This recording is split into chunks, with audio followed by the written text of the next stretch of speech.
जे वापस ना बुलाए तो पिछों किसी को नहीं आने देंदी। आप मोहल्ले में किसी को कॉल करते हैं, क्या मजे लग गए हैं, बड़ी मौजें इंजॉय कर रहे हैं, मुबारकबाद तो के घर। अस्सलाम वालेकुम खाला, आपका बेटा माशाल्लाह बड़ी अच्छी जगह पे लग गया, मुबारक हो। खाला कहती है पीटे मुँह तेरे थे, इस गल से मुबारक दे रहे हैं। मुंडा मेरा एडा परेशान है बेचारा, उत्थे लीक हो रहा है, रोटी खाण तो तंग हैगा, उहदे कोल ते खर्चा ही कोई नहीं, बेचारा मरिया पिया हैगा भुखा नाल, उत्थे हालात उहदे खराब ने। तो आप उसको कॉल करते हैं, वो अटेंड ही नहीं करता।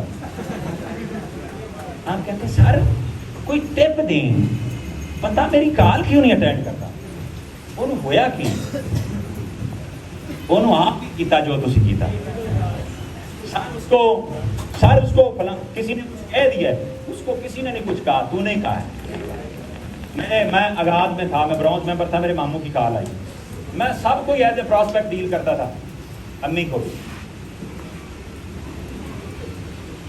अम्मी की भी कॉल आए, अस्सलाम वालेकुम। वालेकुम अस्सलाम, पुत्र की हाल। मैं कहा अम्मा बहुत ज़बरदस्त, मौजा ने अल्लाह पाक का बड़ा शुक्र है, तेरे पुत्र की अल्लाह ने बांह फाड़ ली, बस 2-4 महीने और बड़े पैसे आने इंशाअल्लाह तुहानू उमरे ते भी भेजना हैगा, तो बस तुसी ना गल अपने तक रखनी, इंशाअल्लाह सरप्राइज होएगा। बाबू तेरा इंज कहंदा इंज। मैं कहा जी बस तुसी बेफिक्र हो जाओ, तुसी दुआवां करी जाओ, इंशाअल्लाह पुत्र तुहाडा इंशाअल्लाह दुनिया तुहाडे पुत्र नू याद करया करेगी, ना लएगी तो पुत्र दा, और तुसी दुआवां करनी, अल्लाह पुत्र तेनू कामयाबियां दे, अल्लाह तरक्कियां दे। ऐसे ही एक दिन मेरे मामू की कॉल आ गई, अस्सलाम वालेकुम, हाँ जी की हाल। मैं कहा जी अल्लाह पाक का हुण बड़ा शुक्र है, बड़ियां अल्लाह पाक ने मौजां लवाइयां हुई, अल्लाह ने हुण तुहाडे भांजे दियां ने 5 घिओ कर दित्तियां ने, बड़ियां मौजां ने। कहंदा चलो बड़ी शुक्र वाली गल हैगी, अल्लाह ने तेनू भी कोई चंगा काम दे दिता है। नहीं तो बड़ी तंगी सी पहले। मैं कहा हाँ जी इवें ही अल्लाह पाक का बड़ा शुक्र है। कहते यार मैं घर बना रहा सी, ते दरवाजे भी लग गए ने, खिड़कियां भी लग गईयां, ते सारा सिस्टम हो गया हैगा, सिर्फ वो पत्थर लगन वाला रहिंदा हैगा, तो वो वास्ते ना यार कोई पैसे अगर थोड़े जे करे ना तो चलो पत्थर लग जाएगा तो साड़ी रह शिफ्ट हो जाएगी। मैं क्या मसला ही कोई नहीं, बिल्कुल मैं क्या ईजी हो जाऊँ। दसो कितने पैसे लगते हैं, मैं क्या पत्थर लाने पे यार नीचे वाला अगर पोर्शन ला लीए ना सिर्फ तो 35-40 हज़ार का पत्थर आना, रगड़ाई फिर बाद करा लवांगा। ले मैं क्या मसला ही कोई नहीं है, मैं ब्रॉन्ज मैंबर था उस वक्त, मैं क्या मसला ही कोई नहीं, ਇਹਦੇ ਨਾਲੋਂ ज़्यादा भी ਹੁੰਦਾ तो फिर भी कोई इशू नहीं सी। लेकिन मैं हफ्ता की पहले पैसे एक जगह ते लगा बैठा, तो हुण तुसीं थोड़ा जिहा इंतजार कर लो, तो फिर पैसे बथेरे ने अपने को, कोई मसला नहीं। कहते कितना इंतजार करना पएगा, मैं क्या हुण 6 महीने कढ़ लो एक दफ़ा, क्योंकि मैं ना अगले महीने फिर एक दोस्त ने मंगे हुए ने, तो मैं उहदे नाल वादा कीता होया है, वो फिर उन्होंने मैं क्या मैं मैनेज करना है, तो कोई नहीं घर वाली गल मैं ला लवांगे पत्थर, कोई मसला नहीं। मैं ब्रॉन्ज मैंबर हूँ, 6 महीने तक सोच रहा हूँ, हालात तो बेहतर हो ही जाने। हेलो कोई मोहल्लेदार को कुछ और बताता है, कज़न को कुछ और बताता है, अब्बा को कुछ और बताता है, मामू को कुछ और बताता है, और जिसको सही बताता है वो उनसे मिल लेता है, फिर कहता है सर मेरा नहीं। पहले 2 साल अम्मा को भी आपने यही बताना है कि मैं बहुत ज़बरदस्त हूँ। और हज़रत वासफ़ अली वासफ़ रहमतुल्लाह अलैह फरमाते हैं मंजिल का रास्ता भी मंजिल होती है, और अगर आपको रास्ते पे मंजिल वाला मज़ा नहीं ना आता, फिर आपको मंजिल पे पहुँच के भी मज़ा नहीं आता। और मैं ये सिर्फ बातें नहीं कर रहा, मैं ब्रॉन्ज मेंबर पे इंजॉय भी करता था, मैंने किया भी है। आप नानी के घर जाते थे छोटे होते हुए, रास्ते में जाते हुए मजा नहीं आता था, आता था कि नहीं? कि नानी के घर जाएंगे, यूं होगा वो होगा, ऐसे करेंगे, वो खाएंगे, इधर खेलेंगे, एंजॉय करते थे ना। अभी पहुंचे तो नहीं होते थे, क्योंकि आपको लग रहा होता था कि मंजिल बड़ी खूबसूरत है। अगर आपको लग रहा है मंजिल बड़ी खूबसूरत है तो रास्ता भी मजा देगा, और अगर आपको रास्ता मजा नहीं देता इसका मतलब है मंजिल में मजा नहीं देगी। हेलो, बात समझ आई है कि नहीं आई?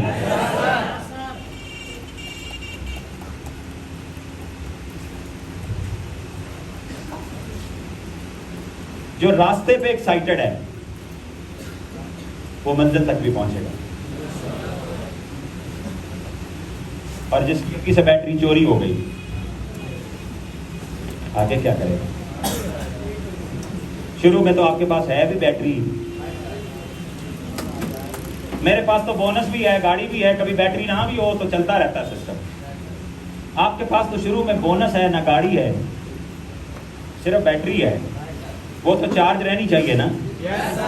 हेलो, बात समझ रही है? किसी ने आपको ही देख के आना है, ना उनको टाइम्स पता है, ना उनको स्पाइरुलिना का पता है, उनको आपका पता है।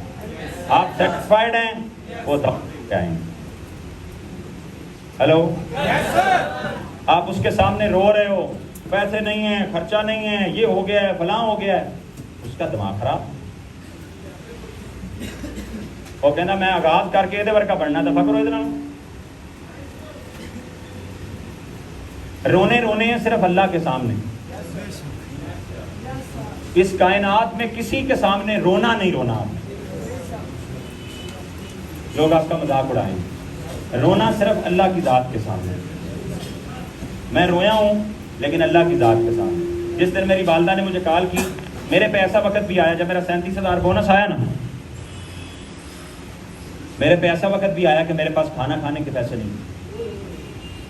शाम का वक्त था और मैं किसी जगह पे किसी को समझा के वापस आ रहा था, रोड पे साथ साथ चलता आ रहा हूँ, रास्ते में आते हुए कॉल आई, अस्सलाम वालेकुम। वालेकुम अस्सलाम। पुत्र की हाल है? मैं कहा जी ठीक ठाक अल्हम्दुलिल्लाह, तुसी सुना? अल्लाह का शुक्र दुआवां। ते खाना शाना खा लिया? मैं कहा जी खा लिया। की खादा? मैं क्या आज बड़ी ज़बरदस्त डिश खाती हैगी। तो क्या बात है, बड़ा मज़ा आया है। तो वो तुसी सुनाओ, खैर खैरियत है? गारे सारे ठीक ठाक नहीं। मेरी वालदा मुझे कहती है कि पुत्र मुझे लगता है तुमने खाना खाया नहीं।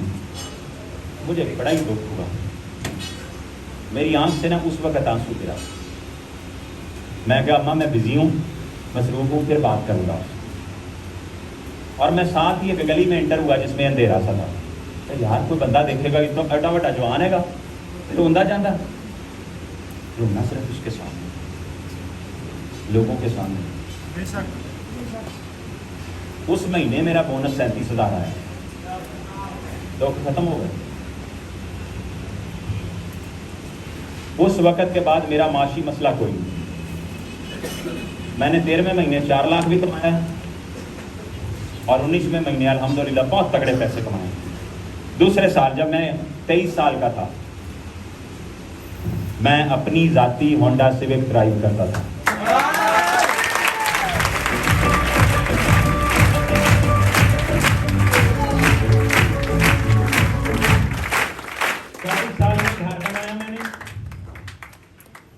और 25वें साल मैं अपनी वालदा वालिद को लेके उम्रे पे गया, अपनी फैमिली को, अपनी मिसेस को, अपनी बेटी को लेके मैंने उम्रा अदा किया।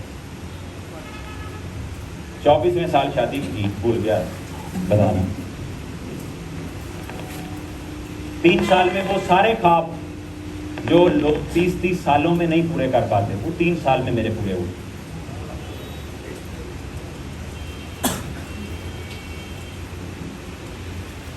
उसके बाद से अब तक अल्लाह ने मुझे बहुत कुछ दे दिया। जो मैंने मांगा था अल्लाह ने वो भी दे दिया, जो नहीं मांगा था अल्लाह ने वो भी। 11-12 मुल्कों ममालिक की मैंने सैर कर ली। अब तक लाख में 10 साल पहले कमाता था, अब मुझे 10 साल हो गए। अल्लाह ने और भी बहुत कुछ दे दिया, और सारी बातें मैं बताऊंगा तो आपकी अभी पसली पार नहीं बर्दाश्त करती।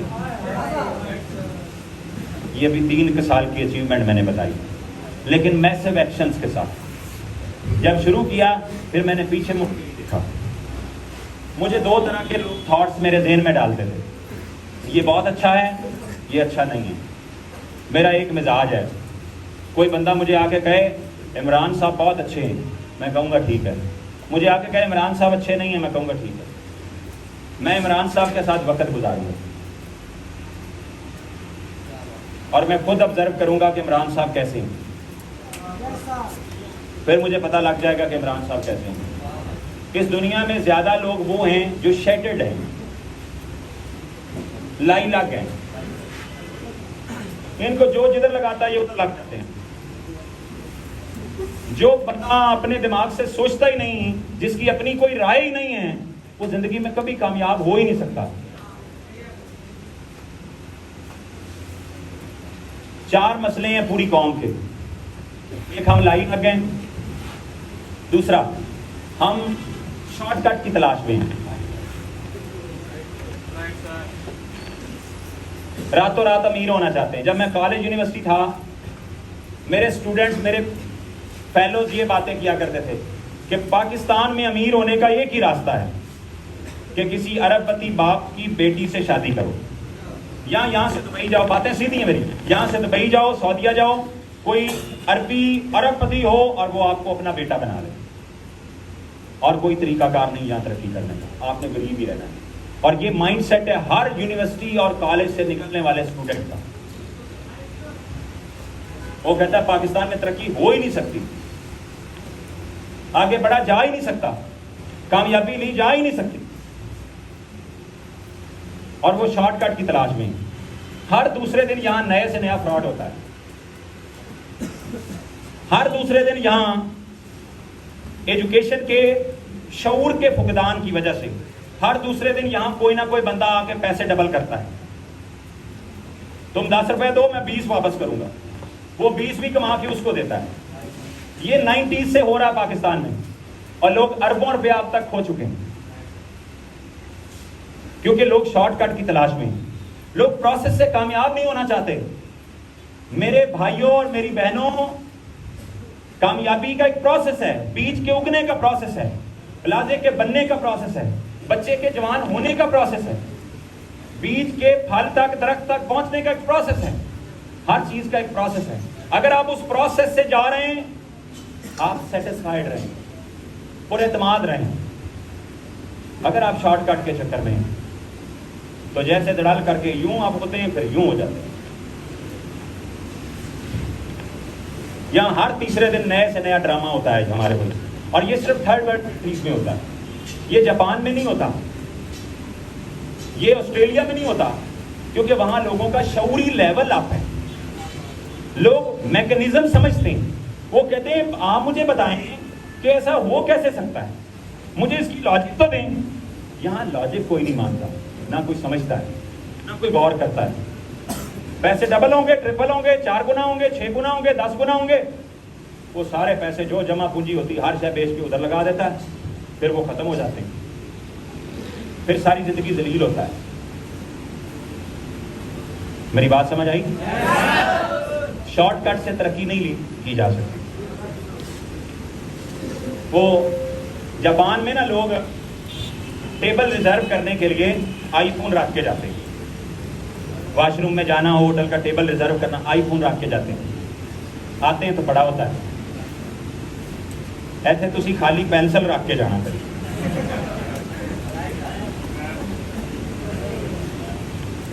पिछले दिनों एक वीडियो भेजी थी सुल्तानी साहब ने, उसमें भाई थे, वो नॉर्वे गए थे, वहाँ एक शहद का डब्बा पड़ा हुआ, उसमें शहद के जार बंद करके उन्होंने रखे हुए, कोई बंदा नहीं, कोई कैमरा नहीं, वहाँ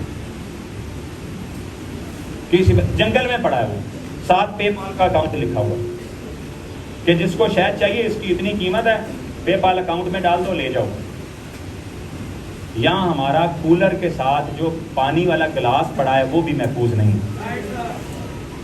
यहाँ से एक लड़के की शादी हुई, वो वेस्ट चला गया, वहाँ एक लड़की से उसकी शादी हो गई, वो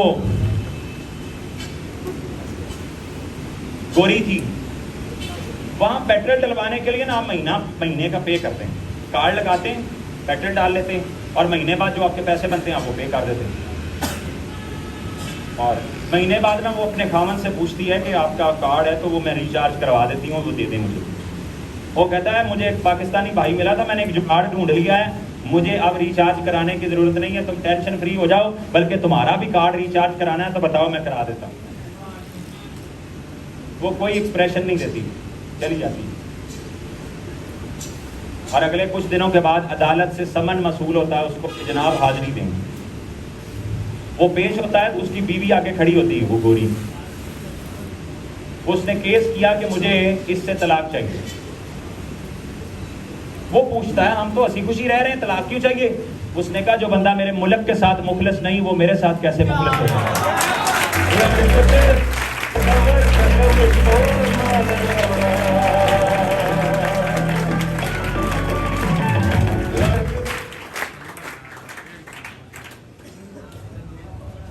ये गाना गाने की बात नहीं है, ये अफसोस करने की बात है, ये शर्म आने की बात है।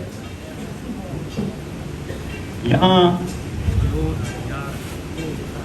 जिम्मेदार को पूछें कि पानी क्यों चोरी करते हो, वो कहता पूरा नहीं होता। उसके पास लॉजिक है। कोई दरख्त नहर से दरख्त काट के ले जाता है चोरी, नमाजें भी 5 पूरी पढ़ता है।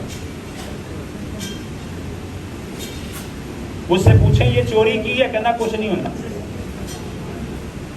हेलो, कोई रेलवे ट्रैक का फट्टा कट के ले जाता, कोई बोल्ट खोल के ले जाता, कोई सरकारी दफ्तर से कोई चीज ऐसे उठा के लेके जाता है जैसे सवाब का काम है। अल्लाह का वादा है जैसी अवाम होगी वैसा हुक्मरान होगा। ये ट्रालियों के पीछे पता नहीं इधर कोई शुगर मिल है, इधर वाला कोई, उधर हमारी तरफ काफी शुगर मिल है, तो ट्रालियों के पीछे लोग ना वो ट्राले पे गन्ने लाते होते हैं, उन्होंने लोड किए होते हैं और पीछे पीछे लोग दौड़ रहे होते हैं। गन्ना खींचना, एक खेत दूसरा खेत तीसरा खेत, और बह के फिर चूकते ने नाल कहते ने यार हुक्मरान बड़े चोर ने। चोरी 1 रुपए की हो या अरब रुपए की हो होती है। बेसिकली आप जब चोरी करते हैं तो आदत बनती है चोरी करने। एक लड़का था, उसको सजाए मौत हो गई डकैती की वारदात में, उससे मर्डर हो गया। उसकी वालदा रोए कि इसको सजाए मौत होगी। वो कहता आप क्यों रोती हो? जो मैं गुआंढिया का आंडा चुक के ले आया उदों तो कहती शाबाश पुत्र आंडा ले आया। फिर मैं 2 चुके, फिर मैं उन्होंने कुकड़ी चुक ली, फिर मैं वड्डियां चोरियां करनियां शुरू की, फिर मैं डाकू बन गया।